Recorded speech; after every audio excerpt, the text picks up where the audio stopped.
There's a big difference today than what there was 100 years ago in cortisol production. The typical scenario today, people are living such high stress lives that you'll see elevated cortisol being much more of an issue today than it was 100 years ago. People are living a life where they're chasing there's so much more stress. You got the male and female in the family working, both have full-time jobs and trying to raise a family.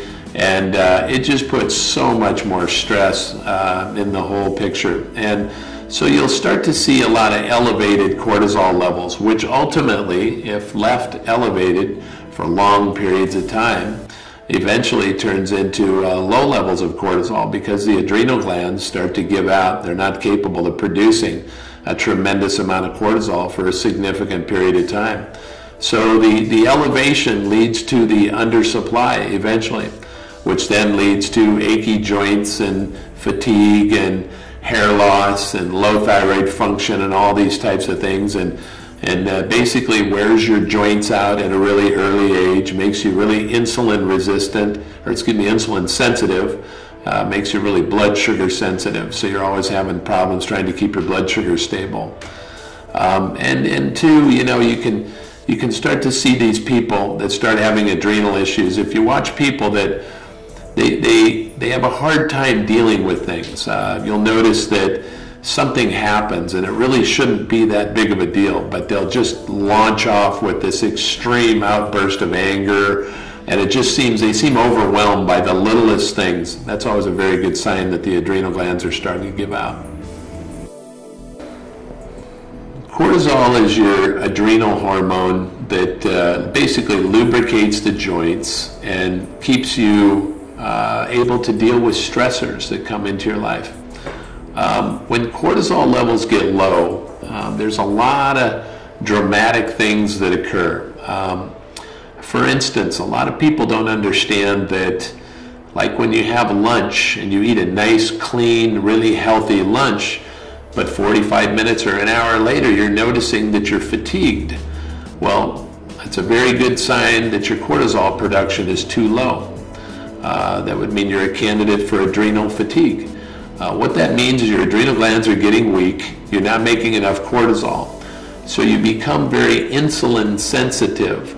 So when your blood sugar goes up and your body starts transporting, the insulin starts transporting your glucose, what ends up happening is your insulin actually works too well. It knocks your blood sugar down because your cortisol is deficient. Your stress hormone is depleted. So you become insulin sensitive. So you actually go low energy after eating food. And then the other problem is shortly after, because your blood sugar has gotten knocked down so low, you're already hungry again. And then you eat again and again and again. And you end up consuming too much food, too many calories, because you're too insulin sensitive. So by fixing the adrenal glands, you can restore that cortisol level back to a youthful, healthy range and become more insulin resistant to maintain blood sugar levels longer so that you're not hungry all the time, not consuming so many foods. And it definitely contributes to a great deal of weight loss, and it helps a person get their body back in shape. Some of the most interesting adrenal deficiency cases relating to cortisol, you'll start to see people, what we see as the most dramatic type stuff will be like a mid-40s male that I can think about that is having his second hip replacement, okay, at 45 years old. And he, of course, had suffered from real high stress life, which led to, he's always had adrenal issues and never really knew it. He couldn't understand why his joints were all basically deteriorating. And I educated him when he came in about how important it is for your adrenal glands to be healthy so you can make DHEA so that you can make cartilage in the joint, and how important it is to have that cortisol level being appropriate so that the lubrication in the joint will take place. Unfortunately, this guy's had his second hip replacement by the time he learned that that's what it was, an underlying issue that was causing all this trouble. But at least we're going to be able to keep him good to go for the future.